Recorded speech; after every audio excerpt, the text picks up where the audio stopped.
right, hello and welcome to everyone. Thank you for joining our teleseminar on Being the Change, Live Well and Spark a Climate Revolution with Dr. Peter Kalmus. My name is Don Hall. I'll be your host for today's call. We also have my co-director Caroline Staten running the back end of this platform. Before we jump right into the presentation, however, I'd like to make a few quick announcements. First of all, this call is sponsored by Transition US. For those who might not already be familiar with us, we are the national hub for the International Transition Towns movement, which is building local resilience and self-reliance from the bottom up in thousands of communities all over the world. You can learn more about us, find a transition initiative near you, sign up for our newsletter, and donate to support programs like this one at transitionus.org. Next, I'd like to tell you about a few other upcoming events that you might be interested in. We have another teleseminar coming up on Wednesday, November 29th, that you might be interested in checking out. It's at the same time. It's called Community, Place, and Play, Surviving the Future with the Late David Fleming. And we'll be doing this teleseminar in cooperation with the organization Local Futures. Their director, Helena Norberg-Hodge, will be one of the presenters, as will Sean Chamberlain, who's been the editor of two of David's books that have come out recently, Lean Logic and Surviving the Future, which are both definitely worth checking out. I also wanted to let those of you who are on the call know that we have extended our deadline for new Transition US Collaborative Design Council members. You can go to transitionus.org. There's a story on the front page, and that has the links to click to apply. The Collaborative Design Council is a kind of national advisory group for Transition US, and so we're looking for transition leaders from all over the country who are interested in being part of helping to shape national strategy for this movement. So if you're interested, go to our website and find out more. Finally, I'll describe to you a bit about how this call is going to go. The running time for this teleseminar will be about 75 minutes, beginning with some remarks by our presenter, followed by Q&A. This call is being recorded, and to preserve sound quality, everyone is currently muted. But you can press 1 on your keypad during the question and answer session to virtually raise your hand and ask a question. And Peter might also be asking you one or more poll questions, which you'll answer by pressing the right number on your keypad. Peter has provided us with some slides for his presentation as a PDF. If you registered by yesterday afternoon, you should have received those in an email. If you haven't, again, you can go to transitionus.org. You can click on the event on the home page and download the handouts from there and follow along. And if you're not near a computer, that's fine. You won't need the presentation to follow along with this call, and you can go and download it from the website later. Again, our presenter today will be Dr. Peter Kalmus, and he will be speaking on Being the Change, Live Well, and Spark a Climate Revolution. Concerned about global warming, Dr. Peter Kalmus cut his emissions to below 1/10 of the U.S. average and found that that made his life more interesting, satisfying, and joyful, not less. He started riding a bike, driving on vegetable oil, and engaging in slow travel without airplanes. He switched to freegan vegetarianism and grows much of his own food. He simplified and decarbonized his life, and he's never looked back. He now does everything he can to spread this message and to help humanity transition away from fossil fuels. He believes that the problem is not only technological and scientific, but also spiritual. It calls humans to set aside the notion that we are exceptional within the web of life and instead to live gratefully in alignment with the biosphere. He is a scientist studying clouds and climate change at NASA's Jet Propulsion Laboratory, speaking here on his own behalf, and holds a PhD in physics from Columbia University. He's also a contributing editor and columnist at Yes Magazine.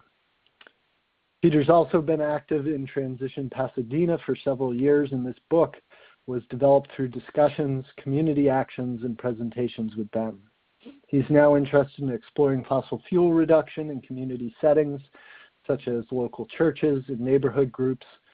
In this teleseminar, in addition to introducing his book, Peter will explore how his work could complement Transition Streets, a program at Transition US.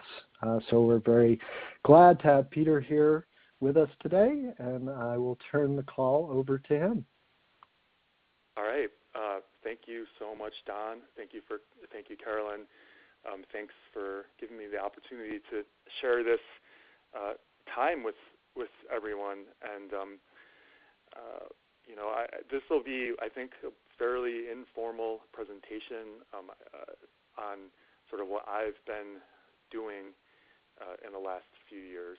And then, I hope that in the discussion part we can speak a little bit about how this can kind of get broadened and how, what kind of a collaboration, sort of the work I've done, which is described in this book, how that can meld with transition efforts and transition streets. So I think, I have an opportunity to do a poll with you guys, and I wasn't planning to do it, but when I was talking to the organizers right before the call, I thought of one, which is this.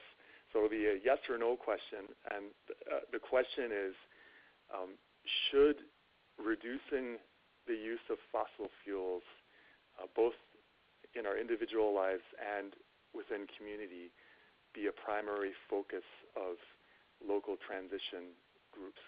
So that would be a yes or no. So you would press one on your keypad for yes and 2 on your keypad for no. And Peter, if you wouldn't mind saying the question again, please, that would be helpful, I think. So should reducing our kind of use and dependence on fossil fuels, so reducing our carbon emissions essentially as individuals and within our communities, should that be a principal focus of the transition movement and of local transition groups, in your opinion?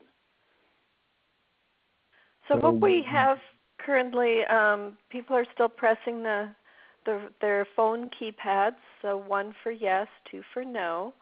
We're getting about 40, here we go, going up now. 52% say yes, and 4% say no. So we had some abstainers in this. Okay. That's interesting. I thought you were going to say it was roughly 50-50, which would have been rather fascinating. But it sounds like then the majority of, most of the people on this call agree with that statement. So it was interesting in my own kind of past with Transition Pasadena. There was definitely a split within that group on that question, which was interesting. And part of my reason for actually becoming a transitioner was at the time I was, this was several years ago, I was exploring ways within my own life to reduce my fossil fuel use, and finding that there are all kinds of auxiliary benefits, sort of co-benefits of doing that. People talk about no regrets, right? Even if you don't think that global warming is an issue, there are lots of other good reasons to move away from fossil fuels. So I thought transition would be a good place to kind of explore what I was doing sort of more as an individual in a group setting. And this has been for me a rather elusive goal, how to kind of bring what I've been doing within my family setting, in my house, and kind of in my own personal life, into a more kind of group format. And I've never been extremely good at persuading people to do things. I think that's one of, in my opinion, that's one of the hardest things that any one of us can do. So instead, over the last 5 years or so, and kind of the focus of the book has been just kind of explaining what I've done. So it's rather first person, and I say, I've tried this, and I've tried that, and here's what works for me. Here's my experience, and it's sort of like kind of take it or leave it. I hope I inspire other people who read the book to try some of this stuff. And it is true that I know a lot of people. There's sort of a community of us, U.S. Mostly. I don't know too many people outside of the U.S. who are kind of radically reducing their use of fossil fuels. And all of them agree that their lives become more interesting and more satisfying by doing that. I don't know anyone who's reducing their use of fossil fuel and saying, man, this really sucks. But the thing is, I think conventional wisdom, so most of the people walking around on the street, and I'm not talking about transitioners, but just normal people in our country, I think the prevailing wisdom is that this path of moving away from fossil fuels is one of sacrifice and deprivation, and it's rather joyless. And that was such a glaring contradiction from my own experience that it pushed me to write the book. All right, so maybe we can, those of you who are following along on slides, you can go to the second slide that says by way of introduction at the top. It has a picture of my wife Sharon and my 2 boys on a camping trip that we took a few years ago, and it happens to be probably my favorite photograph that I've ever taken. So maybe a little tangential to what I'm talking about, but maybe more relevant than I know. And I was going to kind of indulge in reading the first few pages from my book, because I kind of wanted to introduce who I was anyway, and that's sort of exactly what the first few pages do. So I think it'll probably be the only portion that I actually read from the book. All right, so this is from chapter 1. It's called Waking Up, and the epigraph is from a film by Miyazaki. The epigraph is this: trees and people used to be the best of friends. I saw that tree and decided to buy the house. All right, here we go. So hopefully it's 11:13. I'll try to keep this pretty short, this part. I knew that burning fossil fuels was causing irreversible harm to our planet's life support systems, and yet I continued to burn. When I first heard of global warming in 6th grade, the only time it was mentioned during my school years, it seemed like science fiction, not something that would ever concern me. I didn't think about it again for nearly 2 decades. I began learning the basic science of global warming in 2006 when my first son, Baird, was born. Fatherhood jolted me out of a selfish careerism. Suddenly, my life wasn't just about me, and my perspective shifted to a longer time scale. At the time, I was working on my PhD in physics at Columbia University in New York City. As my eyes were opened, I had a strong emotional response. How could we continue burning fossil fuels at an accelerating pace when this severely damages the biosphere for future generations? It seemed insane. At the same time, I was immersed in our industrial civilization, which dictates that burning fossil fuels is the only sane thing to do, that someone who refuses to burn fossil fuels is ludicrous, a Luddite. I became obsessed with finding some way to rectify this deep inconsistency. I longed to know how all of the people around me, family members, colleagues, strangers on the street, were dealing with this glaring disconnect without any apparent difficulty. Did they know about global warming? Had they made peace with it somehow, or did they simply not think about it? I felt afraid of the future, lost. I had so much emotional static that I struggled to connect with people. And so, yeah. Like a splinter in my psyche, this disconnect required me to do something, but what? I first tried converting people with facts. The people around me were acting as though there wasn't a problem. Perhaps they simply didn't know. If I could only communicate with greater clarity, people would get it. I felt like I had the truth, that my job was to wake everyone up. Like most attempts to convert, though, mine were sanctimonious and alienating. It was impossible for anyone to listen to me or for me to listen to anyone else. My wife, Sharon, had to put up with a lot. It's not easy being married to someone who wants to convert you. This led to even more disconnection. Alone with my angst, at a loss for what to do, I was panicking. I now realize that few people respond to facts. And I will pause for a moment and say that, of course, facts are extremely important. And it breaks my heart that we've entered this phase of alternative facts in our national discourse, and it's deeply, deeply concerning to me.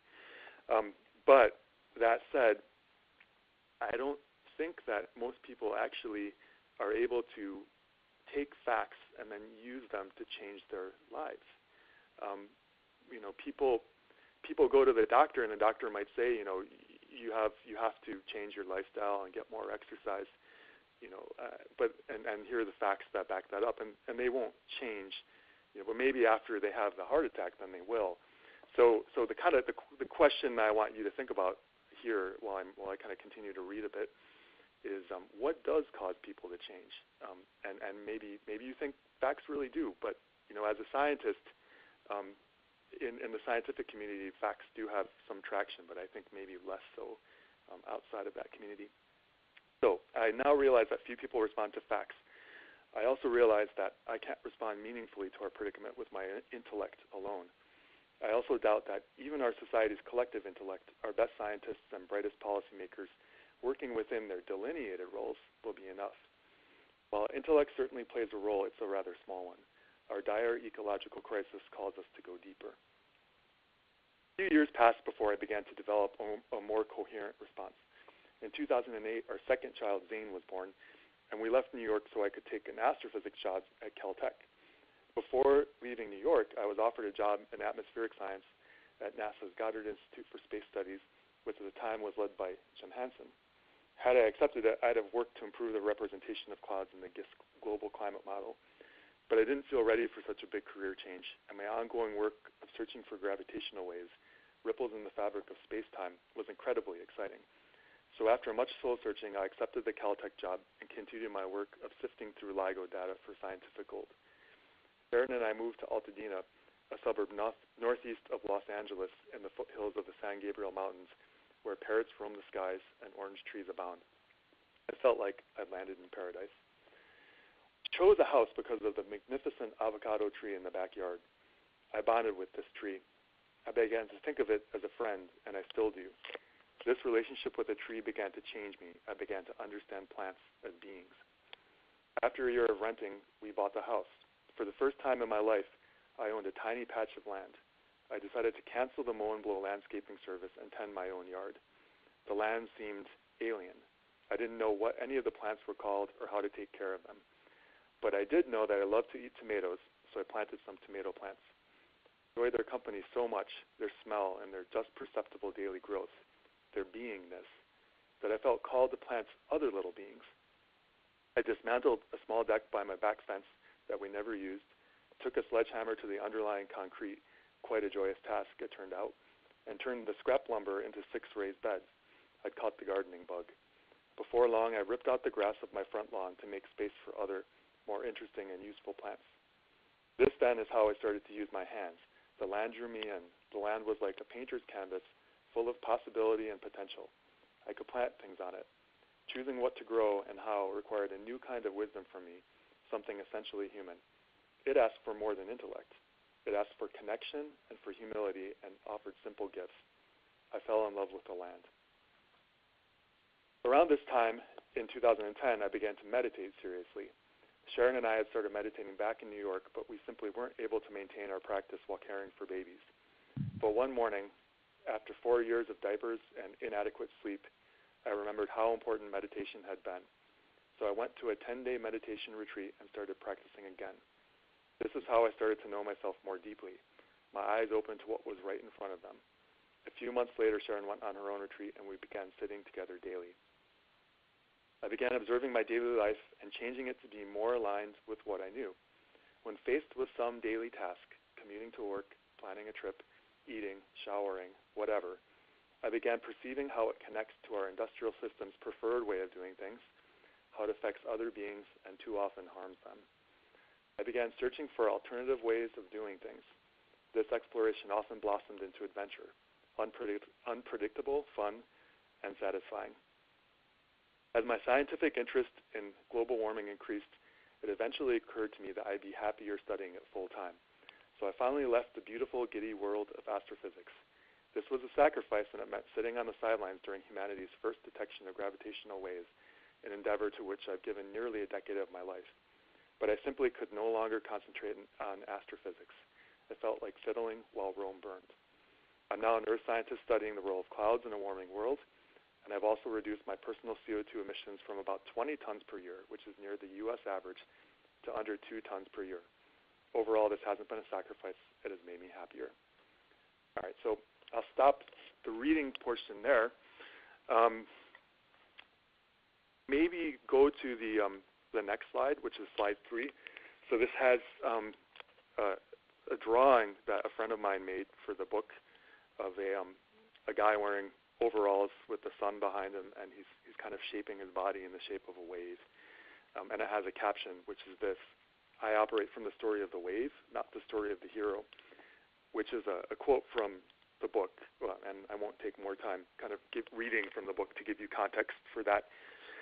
But I'll kind of explain what I mean. I kind of feel that within mainstream environmentalism, there's this sort of model for action where we look for leaders. We look outside ourselves, and we kind of have this maybe innate desire or instinct to put people on pedestals, and that's the story of the hero. And I've worked with a lot of activists too, who I think kind of maybe a little bit see themselves as sort of climate heroes or environmental heroes. And that's sort of a worldview that I think is kind of limiting and makes it harder to have conversations with other people, and also isn't really accurate in kind of how change happens. When writing the book, it was very clear to me that I was building on the work of others, and that I was being constantly influenced by the work of others. And there were some things that people were saying that resonated with me deeply. And those were the things that kind of moved me, and I would take that and I would repeat it, and I would maybe build upon it, and maybe articulate it in a slightly different way. And I realized that was sort of how a wave worked. That there's the number of molecules in a wave in a single wave of water on the ocean.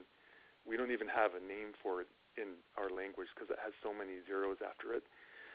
But each of those water molecules is both causing the wave and being moved by the wave. So you can't separate, whether there's no difference between kind of being moved and kind of contributing and speaking and influencing other water molecules and actually being moved by the other molecules. It's kind of one and the same process. And I think that's what has to happen here, that we feel resonances with what other people are doing, and then in our various ways we speak those resonances and move them along. So that's the story of the wave, not the story of the hero. And I think it might be a more effective mental model for how kind of we can build a more effective movement. And maybe this is a good time for me to say, while I'm kind of just riffing extemporaneously, that I feel, and probably many people on the call, especially people that kind of were around during kind of the earlier major push of the environmental movement in the late 60s and early 70s, some people on the call might disagree with me and feel a little frustrated that I'm saying this, but I feel deeply frustrated with what I see has been, in my opinion, a very ineffective environmental movement up to this point. And it's not totally clear to me how we can be more effective as a movement. Not sure it's about just marching in the streets. I marched against the Iraq War in 2003 and was very energized by the actual act of marching, but then was quite frustrated by the complete disregard and that event of multiple marches in multiple cities in 2003 didn't have much of an effect. I think some of the more recent marches have had more of an effect. So movement building is hard, political action is hard. It's even hard to change one's individual life. And then how are these things connected? How does culture shift? How is there any point in changing our individual lives? What's meaningful about that? So now I'm going to kind of speak to those questions a little bit. And again, in the introduction to my book, I speak to that. But instead of reading, I'll just discuss it with you. So there's lots of ways to think about individual action in my experience.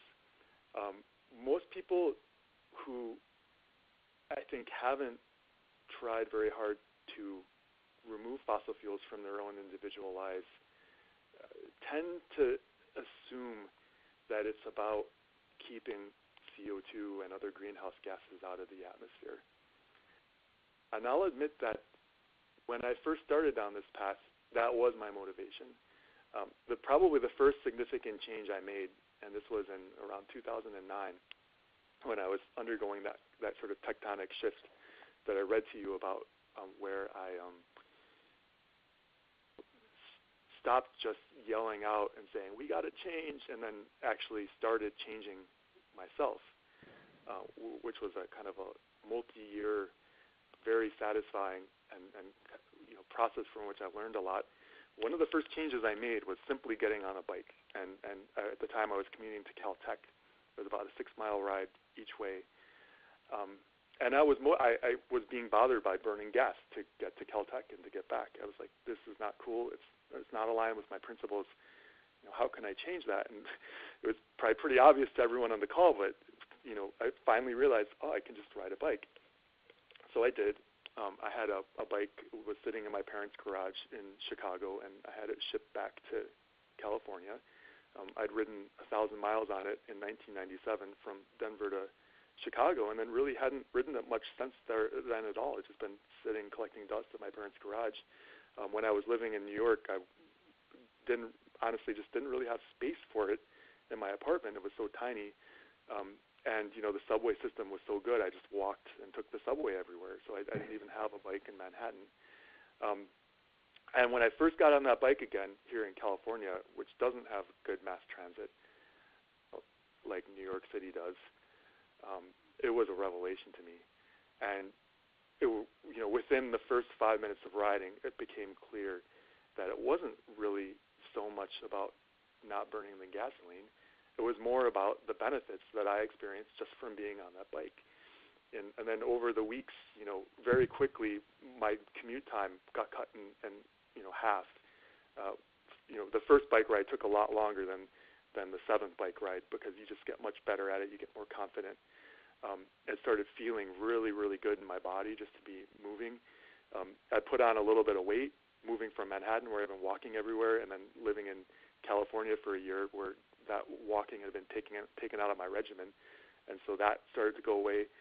It was wonderful in every sense, and so I guess what I'm saying there is I found that for many reasons, and I'll go through more of those reasons now, that individual change for me isn't really about keeping carbon dioxide out of the atmosphere, and if that was my major goal, I think I'd feel really a lot of despair about that, because we already have 7.5 billion people on this planet, and my keeping 18 or 20 metric tons of CO2 out of the atmosphere every year is the tiniest drop in the bucket compared to all of the CO2 that's constantly being emitted by all the cars crawling on the planet, and all the airplanes flying, all the food being produced, and the manufacturing.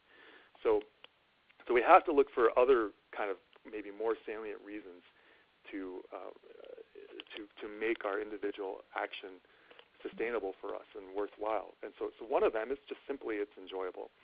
So one of the next things that I changed was becoming a gardener, like I alluded to again in that introductory part, and that was a similar kind of revelation where I hadn't known what I was missing by being so disconnected from the soil, disconnected from the land, and disconnected from the production of food.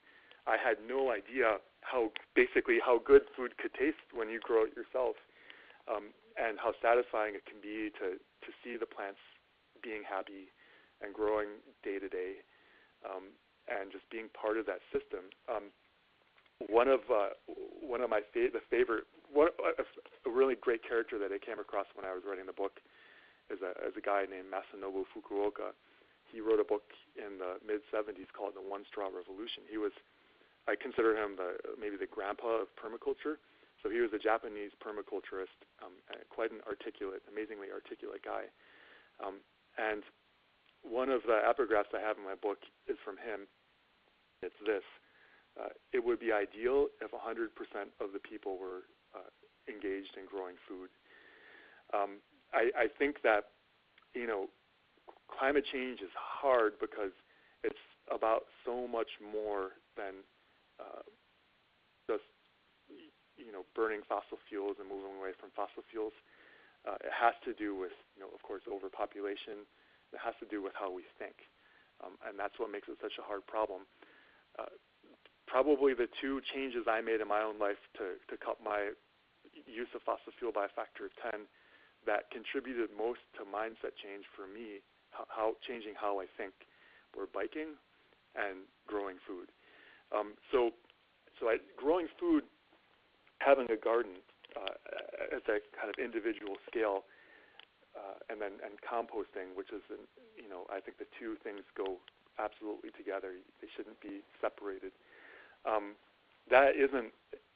I've estimated really pretty carefully, like how much emissions were cut out by the different actions that I took, and in terms of the emissions cut out, that composting and gardening isn't one of the bigger items. But in terms of changing the way I think, and I think this would be true of many other people, it is a huge deal. And also, this ties into transition streets and transition. I have a piece that I think will be coming out in the next print edition of Yes Magazine. It's a very short piece, but it explores kind of this nexus of money systems and gift economy and food production. It kind of grew out of this moment where, I have a friend in Oakland who does this thing he calls Fruta Gift, where he 40% of food in the United States is wasted. It goes from the farm through various pathways to the landfill where it produces methane. And my friend Pancho in Oakland, one of the things he does is he cooks a meal, a delicious vegan meal, with some friends, and then every week they bring it to the local organic farm stand, where they help the farmers break down their stands. They're really tired. It's the end of the day. They woke up super early. They're hungry. They share this meal together, and then the farmers give them the leftover produce it's not worth them to take back. It'll go bad before the next chance they have to sell it. Then he takes that otherwise discarded food and distributes it freely within his community, which is it's a very poor Latino community in the fittingly, the Fruitvale district of Oakland. So that story, and then also I was just walking my dog down my street, and at the time there was a beautiful guava tree in a neighbor's yard right next to the sidewalk, and I have lots of fruit trees growing along my sidewalk as well that I encourage people to just pick when there's a ripe fruit. And it was pretty clear that this neighbor, who I didn't know, wasn't eating the fruit, at least not very much, because there's a lot of fruit just collecting on the ground. So every time I was walking the dog, I'd pick this guava, and it's about the size of a fist. I'm not sure exactly which variety of guava it was, and I would just eat it sort of while I was walking my dog, and think about, sort of mold this idea of, fruit and free fruit and the tree providing this gift to me, and money, and how the monetization of food is kind of part and parcel of the food waste, this 40% number that we experience here in the United States, and what we can do about that. And Pancho informed me that the Inca, who had an incredibly sophisticated and complex civilization, didn't use money at all. And I looked it up, and he was right. And I'm like, how did they do that? And lo and behold, 100% of the Inca were involved in some form in producing food. So that tied it back to Fukuoka's statement and my own experience of how important it is to be connected to the land through the production of food, how deeply human that is. And so that grew into this piece that maybe you can read in Yes Magazine. So all this stuff is so deeply connected. Anyway, maybe I should maybe move on to the next slide, which has a picture again from my friend Sam Bauer from the book. It shows a person riding a bicycle over a freeway overpass, which was the first time I got on that bike and traveled to Caltech. I had to ride over the 210 freeway here in Los Angeles, and I just was really struck by how transient this whole fossil fuel infrastructure has started to kind of seem to me. So the caption here is, as I ride my bicycle on the overpass over the freeway, the traffic below looks impermanent. The way our society lives now feels ephemeral to me. I'm convinced that one way or another in the coming decades, I don't know when, how long it's going to take to come to pass, but this fossil-fueled civilization that is so easy to take for granted right now, you can just hop on a plane and fly halfway around the world, hop in a car, the road, the parking lots, the strip malls, the frozen food section, all of this stuff that it seems so solid and we take for granted now. I'm convinced that it's all going to change in the coming decades, one way or another, whether we transition kind of knowingly and consciously, or whether it sort of changes, kind of outside of our control through sort of processes of overshoot and sort of a kind of a gradual, stepwise collapse. I'm not sure what the process is going to look like, but I think that's a big part of why transition exists, is to try to kind of curve it towards the first, where it's sort of a choreographed shift to something new. Again, I hope it's okay with everyone. I'm just kind of extemporizing.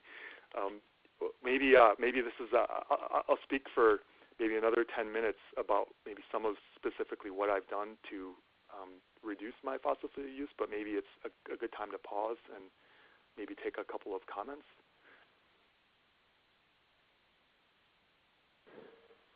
Okay. Would you like people to press 1 on their keypad, and we'll take 3 comments? So if you have a comment, press 1 on your keypad, and we'll call on you and give Peter some voices in the room. Exactly. Gabriella, we'll start with you. Hello. We gotcha. Yep. Yeah, I've done 3 permaculture yards, and I guess my one of my questions is about animals, dealing with animals. I'm thinking of putting a little fountain for the raccoons someplace. Another question is, I'm more into like, how can I wrap my house so that I'm saving energy. I'm looking for low impact solutions. Thank you so much for doing this. Low impact solutions for using less energy, and also maybe money saving solutions. So I'll talk about that a little bit further down in the talk. I think one of the kind of interesting things about my past, and I should say that this is such a short call. It's such a short time to spend with you guys, and there's so much I could say. And the book is 5 years worth of labor of distilling all of these thoughts and experiences and like thinking very deeply. So, there's no possible way I can cover even a tiny fraction of what's in the book in this small talk. But one interesting thing is, like, everything that I've done, all the changes I've made, has saved me money, and I think that's one of the tie-ins with transition streets.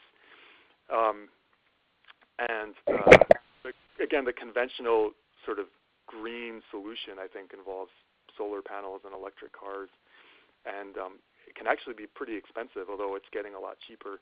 And electric cars, you can get used electric cars now with a 90-mile range for $7,000, which I was really surprised when I first learned that. But still, it still costs money. Well, I think a lot of people think it costs money to live greener, whereas I think there's a lot of ways in which you save money.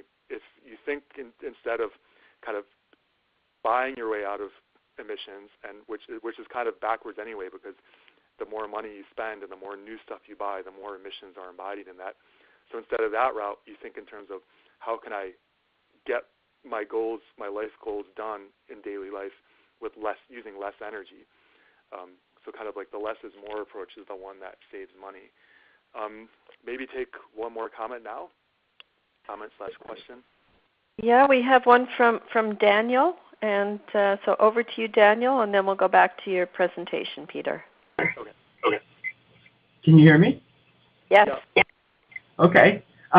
Peter, thank you for your presentation so far. I'm just saying I'm kind of blown away. I sent you an email to your publisher. We share so much in common. I teach physics. I am a Vipassana meditator. I bike everywhere, and I just share so many of your values. And I just thought it was amazing the number of commonalities. So when you see that email, you'll see that. And so it's kind of uncanny, actually. And my research is fog water collection, so there's a lot of overlap between our interests too. Thanks for the connect. Yeah. One of the things I struggle with too is, as a faculty member at a university, I went to Chile because that's where my research is. That's where a lot of people collect fog. And in doing what we are trying to do, sometimes I feel like I have to go to the other side and fly or something like that. But every time I do it, it's painful. I don't like doing it. But I'm wondering, how do we? Some of our connections are far away. Well, right now I'm connecting with you. You're several hundred miles from where I am, up in Monterey, California. How do we rationalize, justify the kind of connections that we're used to in the U.S., where travel is, international travel and seeing other cultures is such an important thing, yet it's so costly on the carbon scheme? Yeah, that's a great question, Thomas. So maybe mute. Oh, there we go. Okay. Yeah, it's interesting. I was just on a call earlier this morning, a few hours before this one, with a group of academics who fly less. It's like the flying less, I guess is what they're called. And I have a initiative called noflyclimatesci.org, where I'm trying to collect anecdotes from academics and especially earth scientists who either aren't flying anymore or who are trying to reduce their flying consciously. So I'd encourage you to check that out. And maybe share your anecdote, and then I'm going to try to share that with maybe with the media, because I thought it might be something that journalists would be interested in.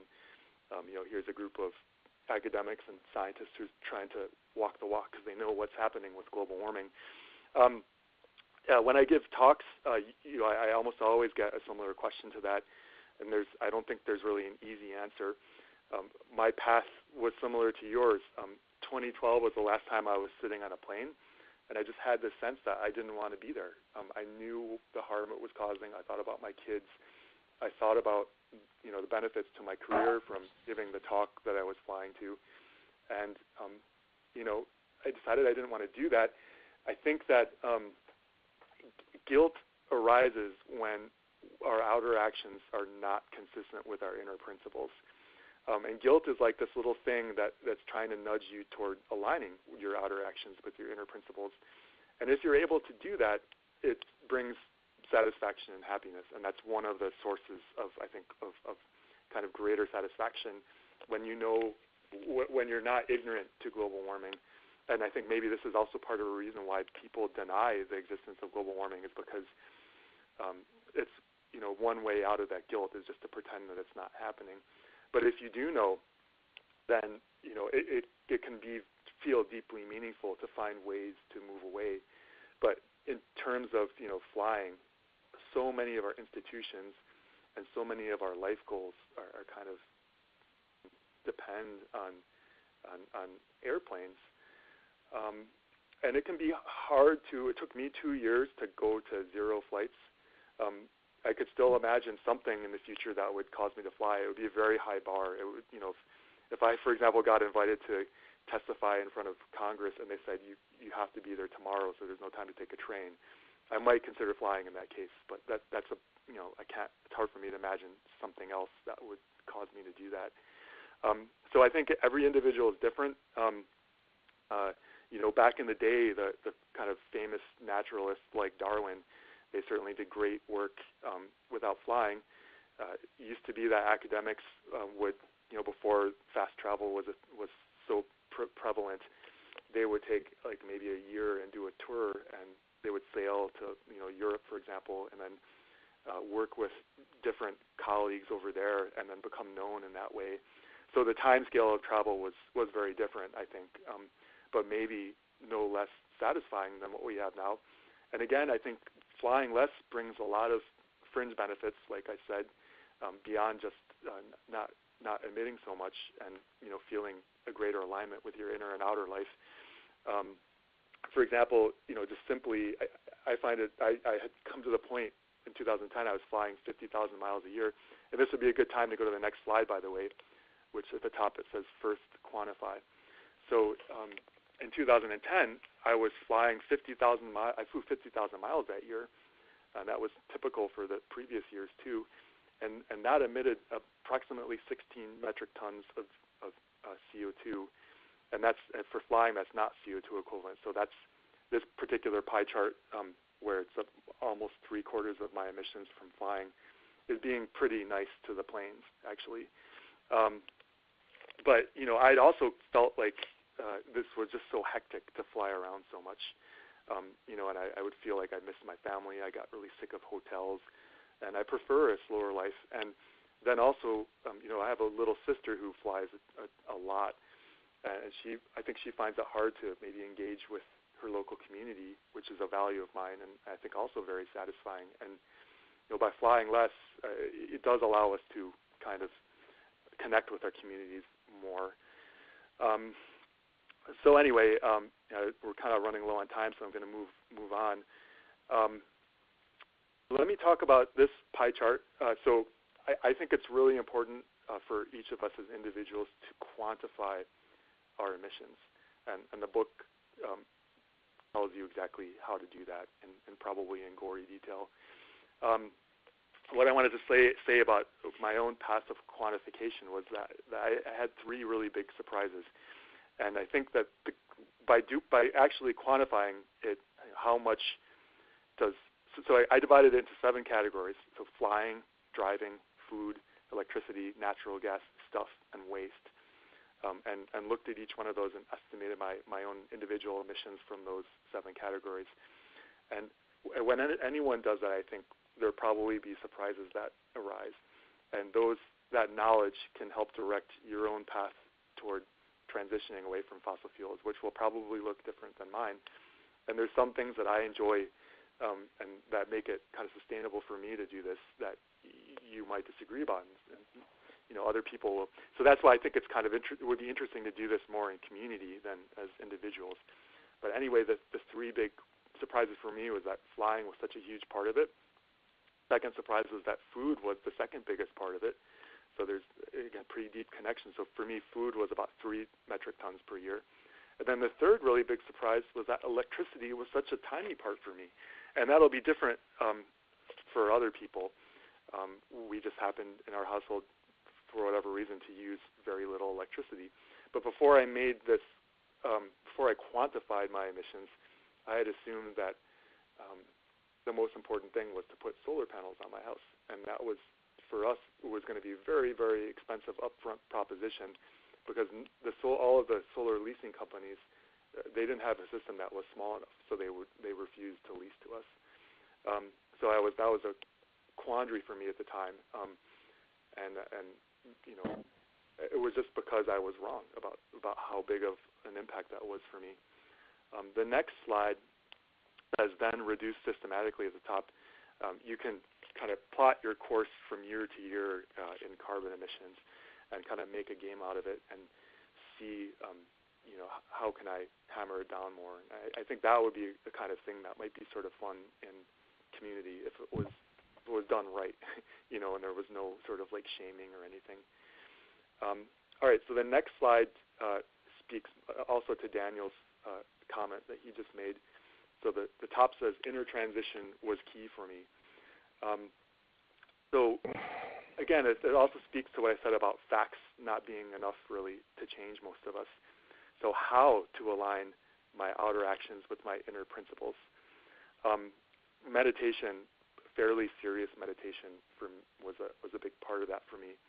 So the kind of meditation I did, that I do, I kind of observed change happening. I experienced change happening within my own body and within my own mind. And over time, what this did for me and does for me is causes me to realize that, constantly in flux and breaks down this very strong illusion that of me being, an entity. So it breaks down this illusion of self. And what takes its place is this sense of connection to everything else. So this sense of a separate me starts to get weaker and weaker, and the sense of connection to everything else, to all the plants, to other people, to people who came before me, to the biosphere as a whole, which, for the last 3.5 billion years has been kind of changing and experimenting and eventually came up with humans and then led to an ancestral line that led to me, So you start to see how you're connected to everything. And then I think it becomes very clear also that you don't want to harm others because you can't harm another without harming yourself. That becomes very, very clear. And so then I think for me it just became natural since I knew not every meditator is a climate scientist, so not every meditator maybe realizes how harmful burning fossil fuels is. But because I had that knowledge combined with this sort of like breakdown of the notion of the separate self, it made it easier for me to moment by moment say, right now what I'm doing is emitting carbon dioxide and using fossil fuels, and how can I get to the store and purchase this gasket for my sink or whatever without burning fossil fuels. I can, instead of going to Home Depot, I can go to the local the mom and pop hardware store on my bike. So any time you're involved in something, then you're kind of questioning like, how does this connect to everything else? And I got that from meditation. So that's a clear sense of not wanting to harm others. It also, I think, gives this kind of inner transition, and there's many paths of inner transition. So this is the path that works well for me and I guess for Daniel, but other people will have different inner transition paths. But I think any good inner transition path gives you a greater ability to relish what you might call the greater good for yourself. What's in my best long-term interest over immediate gratification? So a large part of our problem now as a civilization is we've really fallen into this trap of immediate gratification and profit and convenience over everything else, over our children's future, over the biosphere, over aesthetics, over having beautiful neighborhoods. One of the things I love about transition is it really emphasizes, how can we make this a better world for humans too? I'm constantly blown away by how so many people seem to really want to preserve what we have now, and there's so much inequality. Isn't it like the 6 or 8 richest men, of course they're men in the world, have as much wealth as like the poorest, like 3 billion or something like that. It's just utterly ridiculous, the inequality, and all the noise and the petrol death ways. Why is this something people are fighting so hard to preserve when by reducing our use of fossil fuel, it's an amazing opportunity. And I sometimes feel deeply pessimistic about global warming, but one of the things that causes me to feel optimistic is that this is an incredible opportunity to to build a better world and to make a more beautiful world, and a world that's more geared towards, us as mammals in the biosphere and less towards giant corporations and people, accumulating wealth and having wars and stuff. I think a lot of the wars kind of come out of this inequality. It's an engine for it. Boy, it's already, okay, I really got to wrap up. So very quickly, the next slide says yours won't look like mine. It just shows the average American's emissions, which most Americans can't afford to fly. So it's hard to see a little bit because driving and flying are similar colors, but the average American emits more from driving than flying because they can't afford to fly. The next slide says my most significant changes. This just becoming a vegetarian, which for me was rather easy. I just tried it for a month and I decided I liked it better, so I kept doing it. Freeganism was fun. It started from dumpster diving and it grew into kind of a more stable, slightly easier, less labor-intensive relationship with a local supermarket. Biking was a pretty big one for me. Composting prevents methane from going in the landfills. But quitting planes for me was the biggest one, and that's the circle on the outside. The next slide does the same thing, but in table form. So I attempted to estimate the annual reduction from doing different things, using a clothesline, for example, turning off lights after myself, reducing pilot lights. And again, the book goes into gory detail on this stuff, but I won't dwell on that. All right, so I've already talked a little bit about why it's good to kind of redesign one's daily life, and it won't save the world, but it saves money. It's a skillful means to change the world. I don't think that, again, it's the story of the wave, not the story of the hero. No single one of us can save the world, but everything we do, this discussion we're having now, it's a form of changing the world, and it makes me happy. Also, it tells a new story. Sociologically, people are going around their daily lives, and everything, their friends, their colleagues, everyone's burning fossil fuels, they're flying. It's very hard to imagine a different kind of world. So if a few of us start pioneering life without fossil fuels and saying, here's what it actually looks like, it's not maybe what you thought, this is what it actually looks like, we can start to change that story.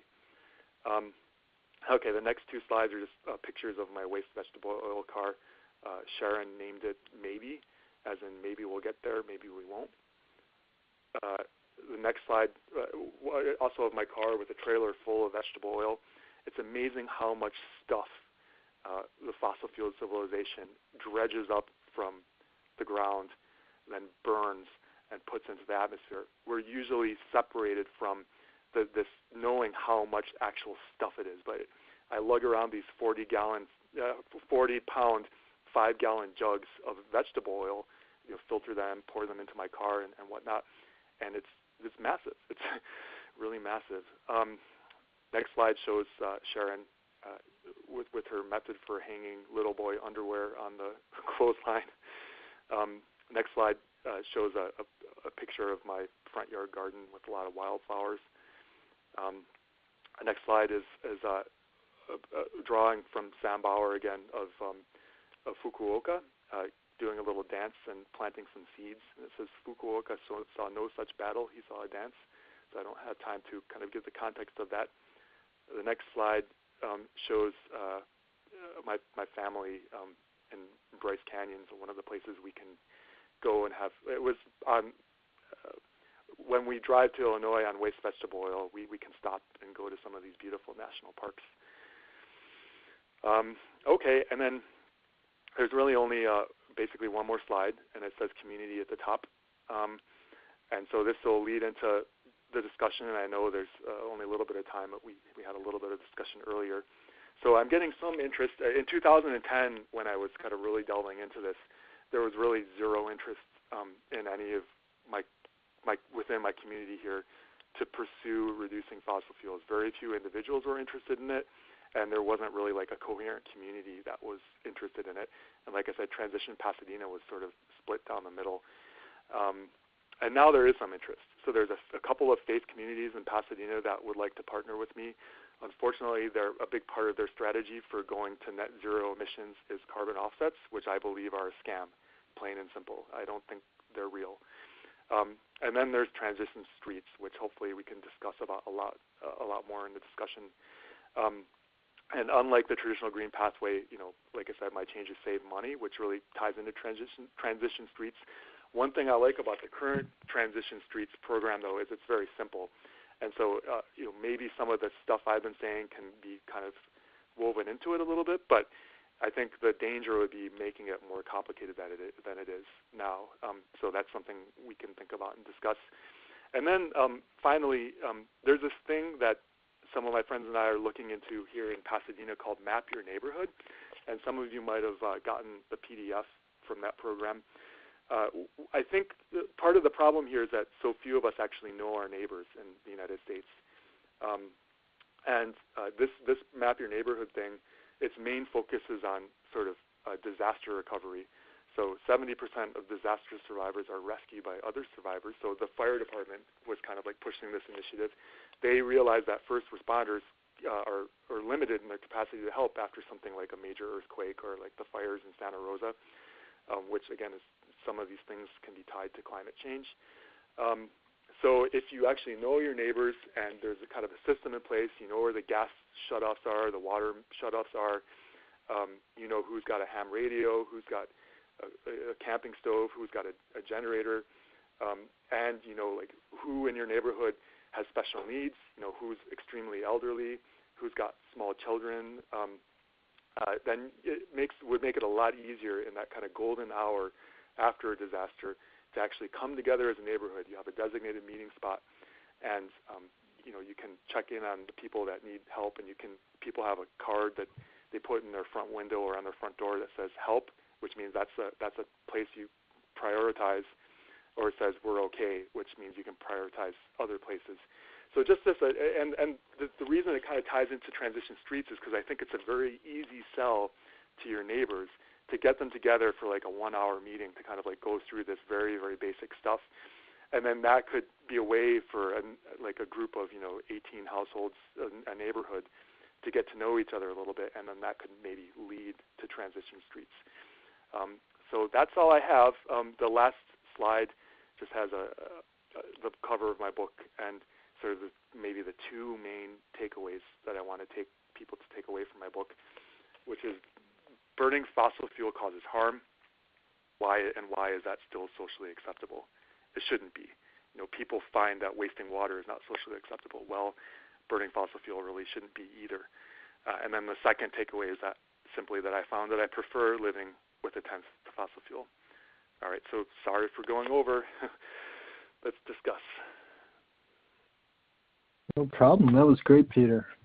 So yeah, if you have any questions for Peter, please press 1 on your keypad, and we'll call on you in order. Don, I should say that there were also a couple of questions which were submitted ahead of time, but I'll let you moderate as you see fit.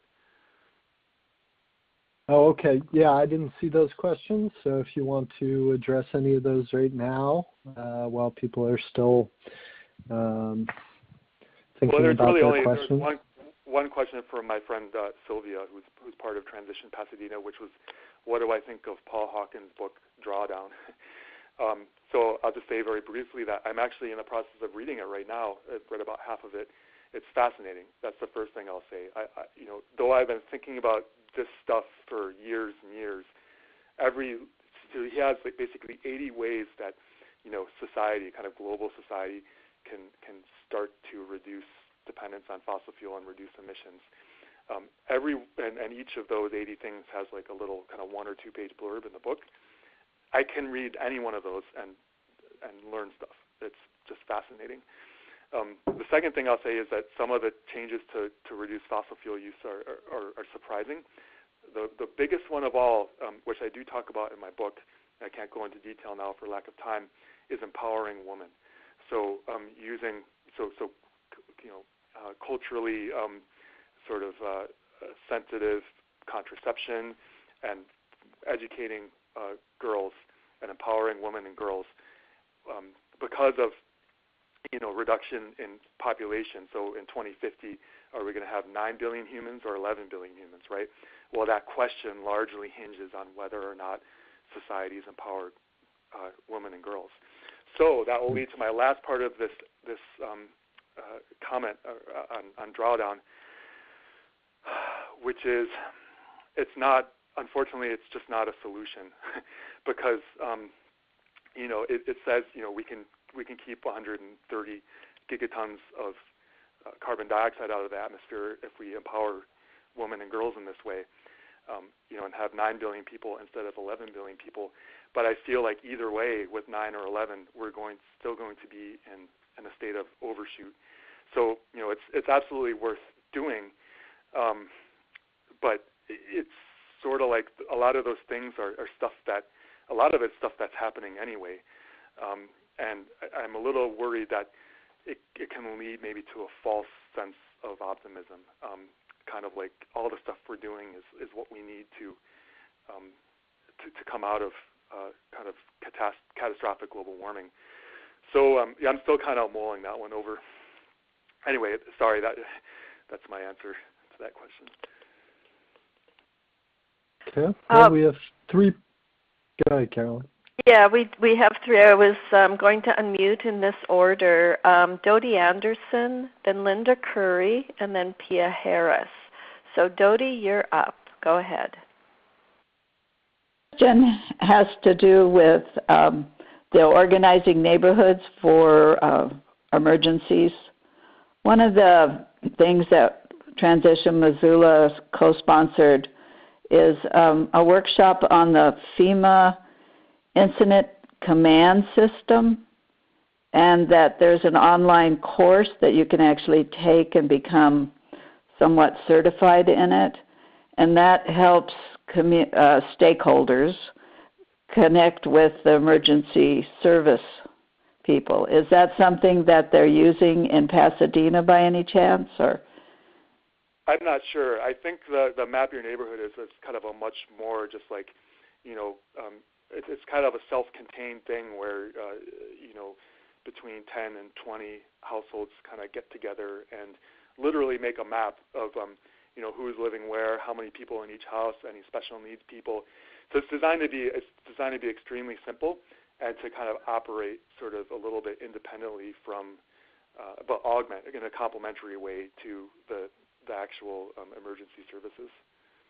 But that said, I'll admit that I'm not an expert in it, and I've been the last couple of weeks gearing up to actually do it, but didn't have a chance to actually try it with my neighborhood before this call. Okay. Dawn, I wanted to let you know that it looks like my computer's frozen, so I think I'll need you to give Linda and then Pia the mic. Okay, let me just find Linda again here on the list. Okay. All right, Linda, you are on the air. Hi, everybody. I'm Linda Curry from Transition Berkeley, and we were really fortunate to be able to have Peter speak in our community garden about his book, and it inspired so many people that we are now going to do a book club based on his book.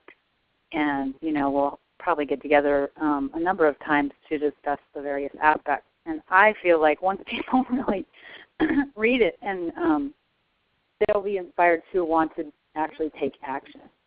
And that's where I think the Transition Streets program comes in, is because you have all this information and inspiration, but then you need to, it actually takes time. Like I've taken these steps myself, many of them, and it's taken me a long time. So we did a Transition Streets pilot in my neighborhood a couple years ago, and it was really beneficial and really fun. And it was a great way to do all the things that Peter talked about, connect with each other, find, the resources that are really the people in our neighborhood, and to make a number of changes. But my question for you, Peter, burning question is, and hi, it's really exciting to hear you on this call.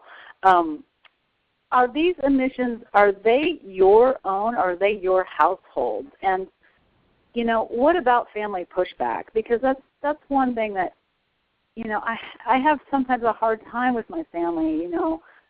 I'm doing everything I can, and I'm having fun doing it. But a lot of times, people don't want to go along with some of these things, and it's disappointing to me. Yeah, anyway, great question. Yeah, thanks, and thanks. Good to hear from you, Linda, and reconnect. So it's a great question. So they are my personal reductions.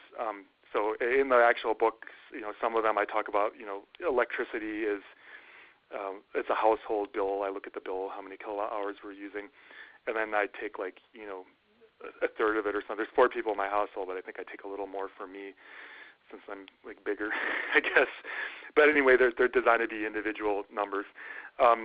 So our 2 boys, they use just as few. They emit as little as I do, or maybe less because they eat less. They do everything that I do. My wife is very close to me in terms of her emissions, and it's interesting. Like I said in the introductory part that I read, for many years I felt frustrated because I'm like, how can you not see how serious global warming is? And we'd have lots of discussions. I think it was really stressful for her. And then I'm like, you know what? I'm not practicing what I'm preaching, and I really was kind of preaching and being preachy. So I started to just make changes, and lo and behold, it's everyone's got different preferences, but it happens that Sharon loves to bike just as much as I do, and possibly even more. And she's done a lot more kind of bike metroing than I have, just because of her commute, her particular situation. So sometimes we'll just go on if we have some time during the day, we might take our bikes and go on a metro train and go to some new coffee place that we've never gone to and work for a few hours there, and it's really just lovely to do that with her. Slowly over time, she's embraced more and more of the stuff that kind of I like to do. She hasn't gotten into gardening yet, although she does help with harvest, and she definitely supports it. She just doesn't actually do much of the digging herself. This might be a little controversial, but since I guess I say it in the book, I can say it here. She embraces humanure too, although it's my job to actually do the kind of dumping of the buckets onto the compost pile, which kind of I consider sort of an important task for me in terms of just humility and sort of, it's just something that kind of keeps me grounded. There were some questions about a lot of household work kind of is divided along gender lines, and we came to an understanding early on that none of this low-energy stuff could increase her share of household chores. So she tends to put the laundry into the washing machine, and I don't like using the dryer, which is powered by natural gas. So I like to hang things on lines, but that does take. It's not a lot of labor. It's maybe an extra 5 or 10 minutes per week. But I do that because she would feel kind of downtrodden if I forced her to do that. So I guess my answer is just it takes many years, and you have to be very patient. And the more you push, the longer I think it'll take. So it's more kind of a drawing along in your wake sort of process than a pushing process. But there's no real easy answer. Like I said, I think one of the hardest things that anyone can do is to try to persuade someone else to change. Peter, I think we have time for one more question or comment. That would be from Pia. Go ahead, Pia.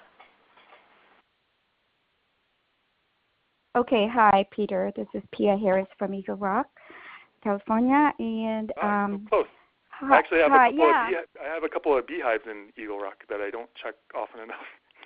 Okay, well, send it along my way, and we can talk about it. And I would like to collaborate with you with beehives, so I could learn that.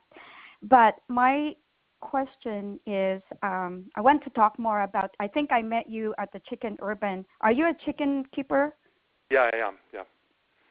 Do you belong to a group called Ripe? Yeah. No. Okay, then it's not you, but you look like me. Okay. But anyway, this is a question. What's your take on permaculture? Yeah, I think it's great. Permaculture is a very deep topic, And what I really like, I like a couple of things about it. I like its emphasis on design. Do you know who Art Ludwig is? He's an Oasis design guy, and he has a book on greywater, but he's really into natural building. I got to stay at his house a couple of days ago, and I was kind of blown away by his sort of permaculture design principles. So permaculture goes, it starts with gardening, but it goes further than gardening. It emphasizes perennial food over annual food, which I like because, I'm really busy, and it's, fruit trees, frankly, take less of my time than annuals do. But I also really like that it goes further, and how can we design kind of our lives in a permaculture way, and how can we design our communities in the permaculture way? So, I think it's the kind of thing that you keep learning over a lifetime. But yeah, I think it's very much aligned with my path and with the transition path. Well, thank you for that understanding. And permaculture is truly a great educational tool for people who want to be away from fossil fuel, because, and plus, to have the understanding that we have to have a community that thinks alike, and permaculture is one way to do it. So, but thank you for that understanding that you have given me. Thank you, Pia. Bye-bye. So, thank you, Peter, and thank you for all the questions. I wish that we could have answered some more, but we do want to keep to time here. I do want to give you, Peter, just a minute if you have any closing comments. Yeah, so first I'd encourage people who have further questions to just contact me through email. You can either just find my email online, or you can go to the book webpage, which is beingthechangebook.com, and there's like a contact form there which will result in sending me an email. So, I don't know, the only other thing I have is, thanks for giving me the opportunity to sort of describe some of the stuff that I'm doing. I would love to dig in on transition streets myself, but I think that's a little bit down to me, and to just kind of make that happen in my neighborhood. And until I actually experience it directly, I might not be in a position to. But if there is something, like if Linda or other transition street folks, see ways that what I've written about in the book can be helpful, then by all means use them. And I hope that program can flourish. And maybe that's I think individual change is more important than most people think. I think that the best context for it to happen in is in a community setting, so then it becomes community change. And this is how culture is shifted, and this is how we will realize as a society that life without fossil fuels is actually better than life with fossil fuels, and that burning fossil fuels should not be socially acceptable anymore.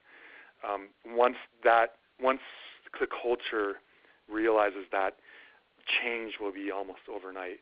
And until society realizes those things, I think that it's going to be an uphill battle.